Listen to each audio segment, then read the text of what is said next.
உடைச்சிருவாங்களாம் திமுக காரவங்கலாம். தேடி வந்து உடைக்கிறாங்களாம். எலும்பு இருந்துச்சுன்னா வந்து உடைச்சிருவேன் அப்படின்னு இருக்காங்க.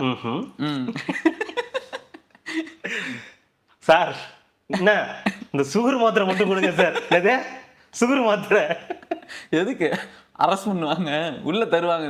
தருவாங்களா தரமாட்டாங்களான்னு தெரியாது, கையோட எடுத்துட்டு போய்க்கிறேன். நம்ம பாடி கண்டிஷனே இந்த நிலைமையில தான் இருக்கு. நாம போய் எலும்பை உடைப்போம், அதை உடைப்போம், தாடையை உடைப்போம்னு பேசலாமா? சண்டியர் நினப்பு. விருமாண்டே விருமாண்டே இவர் அப்படியே போறாரு. பேசியிருக்காரு, சட்டமன்றத்துக்குள்ளே வச்சு சம்பவம் பண்ணுவாங்களாமே. பண்ணிட்டாங்களே, நீ சட்டமன்றத்துக்கே வர வேணாம்னு வச்சு பண்ணிட்டாங்களே சம்பவத்தை. என்ன கைது, திருப்பி சாயந்தரம் வெளில விட்டுருவீங்க, அவ்வளவுதான். தெரியல, கன்ஃபார்மாலாம் தெரியல. நீங்க தாவே காட்சி அப்படிதான் இருக்கு. எதுவுமே வந்து இதாவே பண்ண மாட்டேங்கிறீங்க. கைது பண்ணீங்கன்னா உள்ள வச்சு ஏதாவது கும்பணும், இல்ல பாத்ரூம்ல ஏதாவது வலிக்கி விடணும்.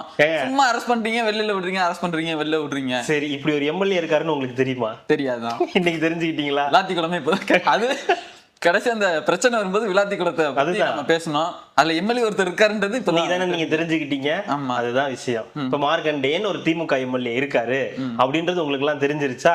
இவ்வளவுதான். சரி, அதாவது தாவே கம்ப்ளைண்ட் பண்ணோன்னு சரி அரெஸ்ட் பண்ணலாம்னு போயிருக்காங்க. என்னது ஸ்பீக்கரோட இது இல்லாமலாம் என்னை வந்து நீங்க அரெஸ்ட் பண்ண முடியாது, சபாநாயகரோட இது இல்லாமலாம் நீங்க வந்து என்ன அரெஸ்ட் பண்ண முடியாது. பேசும்போது மட்டும் சபாநாயகர்கிட்ட வாங்கிட்டா பேசுனீங்க இல்ல. அப்ப அரெஸ்ட் பண்ணும்போது அப்படிதான் எல்லா